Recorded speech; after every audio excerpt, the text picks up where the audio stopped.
So I'm here today with Robert Fleming. He's one of the great characters from the Scotch whisky industry. He's the distillery manager here at Tomintoul, or Tomintoul, as we. Oh no, Tomintoul is the correct pronunciation for that. I'm in trouble already. Oh yes. See, I'm from Turriff, and we would say Tomintoul, but No. Robert gets mad. It's Tomintoul. That's the correct pronunciation.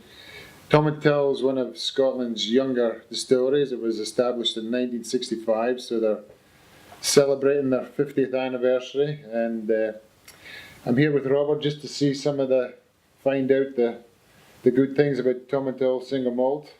How long have you been in the industry, Robert? Oh well, I started in the industry in 1974, so 41 years, just over 41 years. So he's still an apprentice. Still an apprentice, yes. No, I started down at the Glenlivet, where my father, grandfather, and great grandfather all worked. Nice. So I joined there, and then within the Glenlivet group and the Shivers group eventually, I did my management training, and then came up here 25 years ago last Thursday. And what did you start as? So I started off in the warehouse and the cooperage, and then went on to mainstream production. Just worked my way right up through the ranks, and then went on to the Shivers Brothers management training scheme. And then from there, once I had got all the knowledge and finished my training there, I decided I wanted to move to somewhere else to expand my career. So I came to Tomintoul. So that's the beauty of the Scotch whisky industry. It's full of history, and people like Robert, their families steeped in the single malt tradition. So what can you tell us about Tomintoul? What's the characteristics? Very simply, with Tomintoul, it's a very light, easy drinking whisky.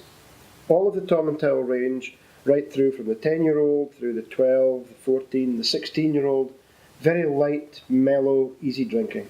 And one of the key points with Tomintoul is that when we make the new spirit, the distillation part of the process is very key to making that lightness. As a rule of thumb, the more contact with copper in the distillation process, the lighter the spirit. So if you can imagine that in the olden days they had what they call worm tubs, where the vapour would come off the still. Yeah, we were at Mortlach earlier, so we saw the worm tubs out back. And you'll see Mortlach's quite a heavier spirit compared to some of the other Speysides. But the distilleries with worm tubs usually produced a heavier spirit. The ones with condensers usually produced a lighter spirit. But the shape of the still, obviously, the height of the still makes a bit of a difference as well. So as a rule of thumb, the more contact with copper, the lighter the spirit. Hence, Tomintoul has got tall stills, very tall stills, and we have condensers and subcoolers, so we have a lot of contact with copper. And what about your water supply? Where's that come Water from? supply comes from about 50 metres from here, from a spring, underground spring, called the Ballantruan Spring. As far as peated malt, which are you medium, high, low? We do for 5 weeks of the year we produce a heavily peated spirit, and we take in malt from a local supplier at 55 parts per million phenols. Obviously in the spirit it's much less because you distill up some of it out, but it's classified as a heavy peated malt. So we got a Tomintoul 16-year-old here. So what can you tell me about? Well, the 16-year-old is my personal favourite, hence choosing it. So on the 16-year-old, again, very light floral notes coming through, slight honey notes, a little bit of sweetness, not too much, because I like my whiskies to be a bit more on the sort of drier, fruitier side than the too much sweetness. So the 16-year-old is my personal favourite. Yeah.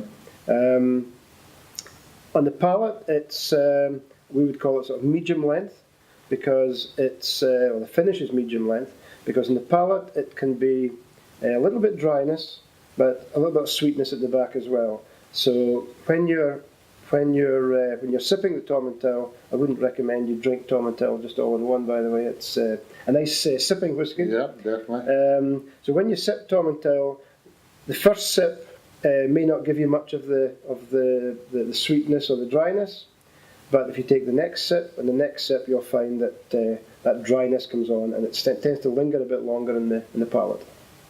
But we also do, as you said earlier, the peated whiskies. I would choose the 16-year-old personally over the peated ones, but a lot of the people that we've had over the past few years love our peated whisky as well, but it's an acquired taste. Well, we thank you for letting us a brief, some inside knowledge on Tomintoul, and we wish you well on your 50th anniversary. Thank you very much. Thank you very much, Robert. Yep, thank you.